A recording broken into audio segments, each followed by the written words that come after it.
Vamos lá, pessoal. Eu sou Bruno Lohan, seja muito bem-vindo ao canal de Placar. Antes de uma notícia diferente, pelo menos diferente, eu tenho um pedido para te fazer. Deixe like nesse vídeo. Se você não for inscrito no canal, por favor, faça isso. Assim você vai ajudar esse conteúdo a ser divulgado para mais e mais pessoas e vai ajudar, evidentemente, o nosso canal aqui de Placar. Você quer saber qual é a notícia? Eu te falo. O Flamengo venceu, senhoras e senhores. Pois é. Venceu pelo Campeonato Brasileiro, você sabe, bateu o Atlético Paranaense jogando no Maracanã. Foi um bom jogo? Não foi. Foi uma atuação empolgante? Também não foi. Mas ainda assim foi uma vitória e era fundamental. O Flamengo se mantém no G4, né? O São Paulo tinha ultrapassado, tinha jogado para a quinta posição. Com essa vitória, o Flamengo voltou ao quarto lugar, voltou ao G4. Bom futebol? Não foi um bom futebol. O Tite mexeu no time, teve uma formação diferente do que vimos nos últimos jogos. Muitos daqueles que são considerados titulares ficaram no banco de reservas. E aí tivemos um time com uma formação diferente. O Léo Ortiz, por exemplo, voltou a ser zagueiro nessa formação, ao lado do Davi Luiz, o Ayrton Lucas jogou, o Wesley jogou. Uma formação diferente, o Pulgar voltou ao time, né? Então foi um time, até que no primeiro tempo jogou relativamente bem, assim, não criou muito, é um time pouco criativo na sua essência. A passagem do Tite é de um Flamengo pouco criativo, de um Flamengo até de poucos gols, uma média mais baixa do que muitos outros técnicos que passaram pela equipe, né? Nesses últimos anos, nessa última formação, pensando basicamente de 2019 para cá, o Tite é quem tem a média mais baixa de gols entre aqueles técnicos que comandaram o Flamengo. Mas era contra um Atlético Paranaense que até jogou bem, mas é um Atlético Paranaense muito frágil, que vive basicamente do canóbio, né? Isso daí acaba sendo pouco para esse Atlético Paranaense, né? Então agora com o Lúcio Gonzalez iniciando o seu trabalho, foram dois times que foram eliminados, né? O Flamengo na Libertadores, o Atlético na Copa Sul-Americana, né? Então vieram de ressaca, menor público do Maracanã no ano, pouco mais de 26 mil pessoas, público muito baixo. Isso daí é evidentemente um reflexo do que o time apresenta em campo.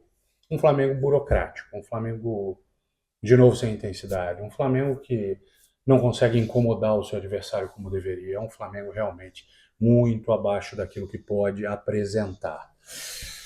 Final do primeiro tempo foi de vaias, durante o jogo a torcida apoiou, como eu falei, embora tenhamos o menor público do ano no Maracanã, mas quem foi ao estádio, os pouco mais de 26 mil torcedores pagantes, apoiou, todos esses torcedores apoiaram, mas ao final do primeiro tempo, sim, criticaram. E as críticas têm um alvo muito claro, é o Tite. A torcida critica o Tite. E tem que criticar o Tite. Não está errada ao criticar o técnico rubro-negro. Vi uma entrevista do Gerson aos companheiros do Sport TV, ao Richard Souza ao final do jogo no gramado, dizendo: mas nós tivemos muitos bons momentos, é normal uma oscilação. Me permito discordar do Gerson. Eu acho que a oscilação talvez tenha sido o bom momento. O bom momento tenha sido a variância e não o normal, não o padrão. Com o Flamengo abaixo, o Tite vai completar um ano à frente do Flamengo na virada do mês, em outubro, né? Vai completar um ano à frente do Flamengo. É um Flamengo realmente pouquíssimo inspirado. O diferente exatamente talvez tenha sido o bom rendimento, o bom futebol. Esse apareceu poucas vezes nessa oscilação. A oscilação não tenha sido para baixo, a oscilação talvez tenha sido para cima, infelizmente. Com o Flamengo que teve Gabriel como titular, né? Um Gabriel pouco participativo, com poucas oportunidades, mas quando a bola chegou também, ele não criou a sua própria jogada, ele não criou a sua oportunidade e finalizou muito pouco. Pegou um chute que foi travado pelo Thiago Heleno, que estava impedido, teve uma bola de fora da área que ele bate de primeira. Então, assim, foi um Gabriel pouco participativo, de fato, para um time pouco criativo também. É preciso se dizer isso. Na segunda etapa, aí me chamou mais atenção ainda. O Tite fez as alterações, né? O time passou a ter Alexandro, Bruno Henrique, Arrascaeta, De La Cruz e Léo Pereira. Foram as 5 alterações do Tite, 5 titulares, 5 caras acima da média. E o time perdeu ainda mais poder ofensivo. tinha apenas 2 finalizações já após os 40 minutos da segunda etapa. Eram 2 finalizações no segundo tempo. Pouco para esse time com alterações tão importantes, com gente tão grande vindo do banco de reservas.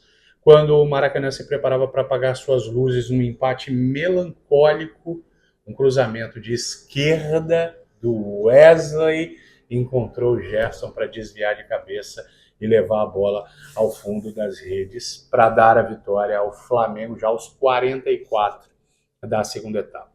Novamente precisamos falar do Gerson. O Pedro é o artilheiro do ano, é o artilheiro da temporada, é o artilheiro do Brasil, é o definidor, é o extra classe dentro da área. Mas a grande temporada do Gerson precisa ser levada em consideração mais uma vez. Incansável.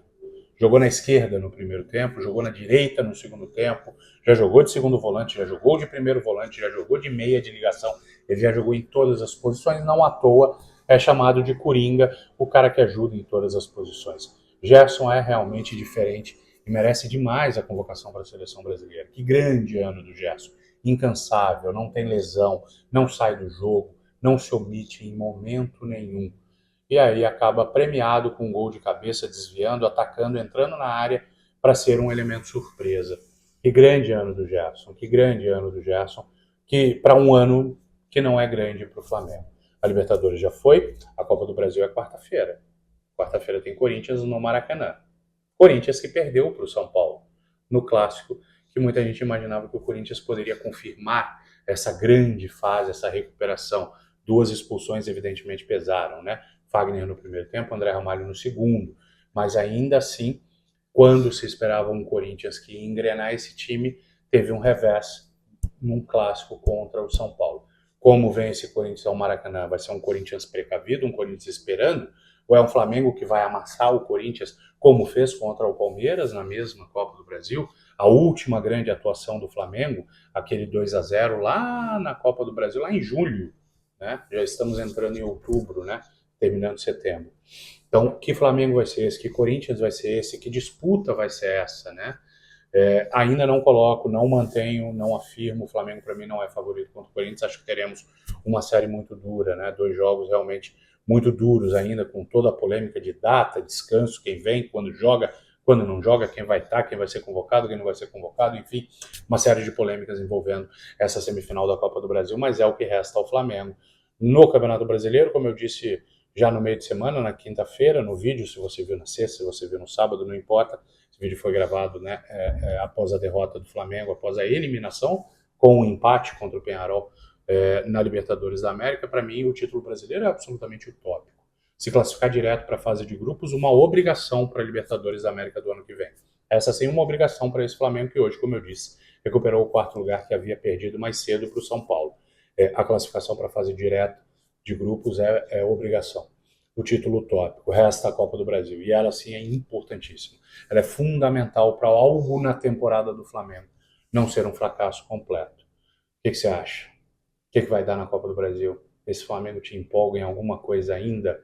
Eu estou muito na dúvida. Eu preciso ver esse confronto contra o Corinthians para ver se ele me empolga novamente. Tamo junto, deixe seu comentário, deixe o like, compartilhe o vídeo e se ligue na programação de Placar todo dia de segunda a sexta, 11h30 da manhã tem Opinião Placar, tem Dividida também às segundas-feiras, tem os comentários dos principais jogos do futebol nacional com todo o nosso elenco de talentos. Então fique ligado, dá essa moral. Tamo junto, quero a tua opinião. Eu vou ler tudo depois. Se você quiser, eu te respondo. Tamo junto, valeu, grande abraço, tchau.